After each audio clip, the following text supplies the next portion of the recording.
Private train है। अब देखिए कहाँ से कहाँ तक चलती है, तो ये दिल्ली से लखनऊ तक चलती है। और देखिए इस ट्रेन का संचालन IRCTC कर रही है, ये भी याद रखना है। यहाँ पर मैं आपको बता दूँ जो ट्रेन 18 है ये भारत की पहली इंजन रहित यानी कि बिना इंजन वाली ट्रेन है और इसका नाम बदलकर अब वंदे भारत एक्सप्रेस कर दिया गया है, तो आप इसे भी याद रखिएगा। चलिए अगला क्वेश्चन देखते हैं। भारत का पहला प्राइवेट रेलवे स्टेशन कौन सा है? तो देखिए बात करें कि भारत का पहला प्राइवेट रेलवे स्टेशन कौन सा है, तो इसका आंसर ऑप्शन डी हो जाएगा हबीबगंज रेलवे स्टेशन। ये भारत का पहला प्राइवेट रेलवे स्टेशन है। अब देखिए कहाँ पर है, तो ये मध्य प्रदेश की राजधानी भोपाल में है। और देखिए इस रेलवे स्टेशन का नाम बदलकर अब अटल बिहारी वाजपेयी रेलवे स्टेशन रखा गया है, तो आप इसे याद रखिएगा। चलिए भारत में सर्वप्रथम रेल की शुरुआत किसके शासनकाल में प्रारंभ हुई थी? तो इसका सही आंसर ऑप्शन सी हो जाएगा लॉर्ड डलहौजी। देखिए भारत में सर्वप्रथम रेल की शुरुआत लॉर्ड डलहौजी के शासनकाल में प्रारंभ हुई थी। देखिए इसके शासनकाल में पहली ट्रेन कब चली थी, तो 16 अप्रैल 1853 ईस्वी को मुंबई से ठाणे के बीच 34 किलोमीटर की दूरी पर पहली ट्रेन चलाई गई थी। तो आपको याद रखनी है डेट और स्थान और ये दूरी भी याद रखनी है। और देखिए यहाँ पर बात करें लॉर्ड डलहौजी की, तो आप सभी को मालूम होगा इससे संबंधित एक क्वेश्चन कई बार एग्जाम में पूछा जाता है कि जो राज्य हड़प नीति थी किसने अपनाई थी, तो लॉर्ड डलहौजी ने ही अपनाई थी। चलिए आगे नेक्स्ट क्वेश्चन देखते हैं। भारत में सर्वप्रथम चलाई गई ट्रेन का क्या नाम था? तो देखिए बात करें जो लॉर्ड डलहौजी के शासनकाल में 16 अप्रैल 1853 को पहली ट्रेन चलाई गई थी मुंबई से ठाणे के बीच, तो उस ट्रेन का क्या नाम था? तो ये भी मोस्ट इंपॉर्टेंट क्वेश्चन है, तो उसका नाम था ब्लैक ब्यूटी। तो इसका आंसर ऑप्शन सी हो जाएगा ब्लैक ब्यूटी, तो आपको याद रखना है। चलिए अगला क्वेश्चन देखते हैं। अधिक मात्रा में क्या पाया जाता है? तो देखिए सबसे पहले मैं आपको बता दूं जो ब्लड यानी कि रक्त होता है, तो ब्लड में सबसे अधिक मात्रा में 55% प्लाज्मा पाया जाता है और बाकी अन्य 45% इसमें रक्त कणिकाएं होती हैं, जैसे कि RBC, WBC और प्लेटलेट्स, तो ये रक्त में होती है। रक्त में सबसे अधिक मात्रा में प्लाज्मा पाया जाता है। तो इस क्वेश्चन में यही पूछा गया है कि प्लाज्मा में सबसे अधिक मात्रा में क्या पाया जाता है, तो प्लाज्मा में सबसे अधिक मात्रा में 90% पानी होता है यानी कि जल होता है, तो इसका आंसर ऑप्शन डी हो जाएगा जल। नेक्स्ट क्वेश्चन देखते हैं। बाहरी कान का कठोर लचीला भाग किसका बना होता है? तो इसका सही आंसर ऑप्शन सी हो जाएगा उपास्थि का। उपास्थि का बना होता है जो कान का बाहरी कठोर लचीला भाग होता है। देखिए कई बार एग्जाम में पूछा जाता है कि कान में कितनी हड्डी पाई जाती है, तो देखिए एक कान में 3 हड्डी पाई जाती है यानी कि दोनों कानों में कुल 6 हड्डी पाई जाती हैं। और देखिए अगर बात करें कि मानव शरीर की सबसे छोटी हड्डी कहाँ और कौन सी है जो पाई जाती है, तो मानव शरीर की सबसे छोटी हड्डी कान में पाई जाती है जिसका नाम है स्टेपिज या स्टेप्स, तो आपको ये भी याद रखना है। चलिए नेक्स्ट क्वेश्चन देखते हैं। क्वेश्चन नंबर 7 है, शरीर में सबसे अधिक पाया जाने वाला ऊतक यानी कि टिश्यू कौन सा है? तो इसका राइट आंसर ऑप्शन ये हो जाएगा संयोजी ऊतक। देखिए जो संयोजी ऊतक होते हैं ये मानव शरीर में एक अंग को दूसरे अंग से जोड़ने का कार्य करते हैं, साथ ही यह अंगों को सही स्थान पर भी रखते हैं, तो आपको ध्यान रखना है। और देखिए जो ऊतकों का अध्ययन है क्या कहलाता है, तो हिस्टोलॉजी कहलाता है। चलिए अगला क्वेश्चन देखते हैं। मानव शरीर का सबसे बड़ा अंग कौन सा है? देखिए सिंपल सा क्वेश्चन है ये, लेकिन कई बार स्टूडेंट इसे गलत कर देते हैं। तो मानव शरीर का सबसे बड़ा अंग कौन सा होता है? त्वचा होता है, तो इसका आंसर ऑप्शन सी हो जाएगा त्वचा। देखिए कई स्टूडेंट इसका आंसर क्या लगाते हैं यकृत। देखिए यकृत मानव शरीर का सबसे बड़ा अंग नहीं होता है, ये मानव शरीर की सबसे बड़ी ग्रंथि होती है, तो आपको ये भी ध्यान रखना है। और देखिए जो थायराइड ग्रंथि होती है ये मानव शरीर की सबसे बड़ी अंतःस्रावी ग्रंथि होती है, तो आपको तीनों याद रखने हैं। चलिए अगला क्वेश्चन देखते हैं। किस हार्मोन को लड़ो या उड़ो हार्मोन कहा जाता है?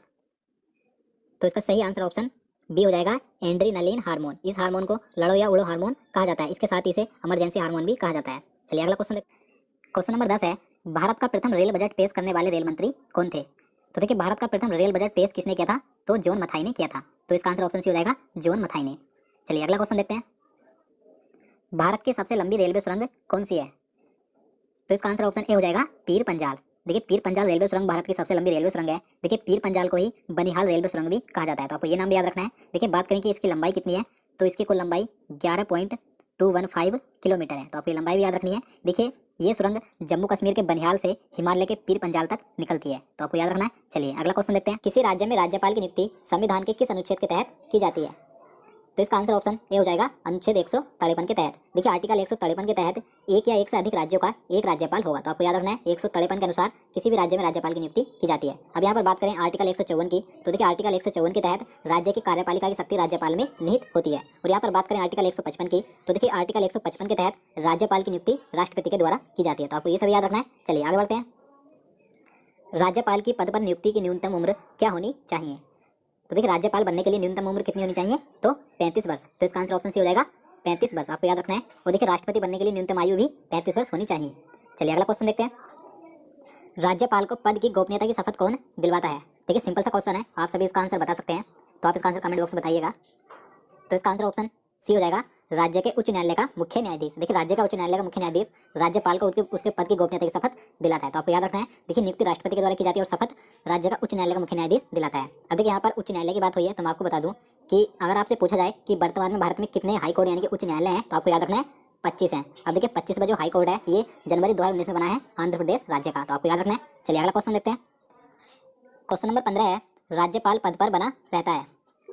तो इसका आंसर ऑप्शन सी हो जाएगा, राष्ट्रपति के प्रसाद पर्यंत। देखिए राष्ट्रपति की मर्जी तक ही राज्यपाल अपने पद पर बना रहता है, लेकिन राज्यपाल का कार्यकाल सामान्य 5 वर्षों के लिए होता है, लेकिन अगर राष्ट्रपति चाहे तो राज्यपाल को कभी भी उसके पद से हटा सकता है। तो आपको याद रखना है। चलिए अगला क्वेश्चन देखते हैं। स्वतंत्र भारत में निम्नलिखित में से कौन सी महिला किसी राज्य की राज्यपाल थी? राइट आंसर ऑप्शन ए हो जाएगा, सरोजिनी नायडू। देखिए सरोजिनी नायडू ये स्वतंत्र भारत की पहली महिला राज्यपाल थी। अब देखिए किस राज्य की थी, तो ये उत्तर प्रदेश यानी कि यूपी की थी। आपको याद रखना है। अब देखिए यहाँ पर बात करें सुचेता कृपलानी की, तो देखिए सुचेता कृपलानी ये भारत की प्रथम महिला मुख्यमंत्री थी, तो ये भी उत्तर प्रदेश की थी। आपको याद रखना है। यहाँ पर बात करें सुषमा स्वराज की, तो देखिए सुषमा स्वराज का भी हाल ही में निधन हो चुका है, तो ये दिल्ली की प्रथम महिला मुख्यमंत्री थी। तो आपको तीनों नाम याद रखने हैं।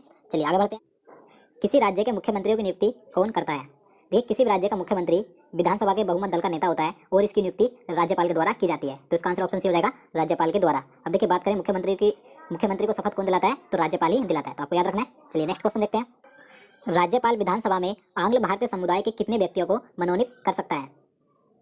राइट आंसर ऑप्शन ए हो जाएगा, 1। देखिए राज्यपाल किसी भी राज्य की विधानसभा में सिर्फ एक ही आंग्ल भारतीय समुदाय के व्यक्ति को मनोनीत कर सकता है। तो ये मोस्ट इंपोर्टेंट क्वेश्चन है, तो आप इसे याद रखिएगा। चलिए अगला क्वेश्चन देखते हैं। संसद के प्रत्येक सदन की कार्यवाही में संसद का सदस्य न होते हुए भी कौन भाग ले सकता है? तो इसका सही आंसर ऑप्शन सी हो जाएगा, महान्यायवादी यानी कि भारत का अटॉर्नी जनरल। देखिए भारत का महान्यायवादी संसद के जो 2 सदन होते हैं, लोकसभा और राज्यसभा, तो इन दोनों में सदस्य न होते हुए भी यहाँ पर किसी भी सदन की कार्यवाही में भाग ले सकता है। तो आपको याद रखना है, लेकिन यहाँ पर किसी भी सदन में अपना वोट नहीं कर सकता। तो आप इसे याद रखिएगा। चलिए अगला क्वेश्चन देखते हैं। भारत सरकार का प्रथम विधि अधिकारी कौन है? सही आंसर ऑप्शन बी हो जाएगा, भारत का महान्यायवादी। मैंने आपको बता दिया है, भारत का महान्यायवादी यानी कि अटॉर्नी जनरल ये भारत सरकार का प्रथम विधि अधिकारी होता है। देखिए यह भारत सरकार को कानूनी विषयों पर परामर्श देता है। और देखिए बात करें इसकी नियुक्ति कौन करता है, तो राष्ट्रपति के द्वारा ही भारत के महान्यायवादी की नियुक्ति की जाती है।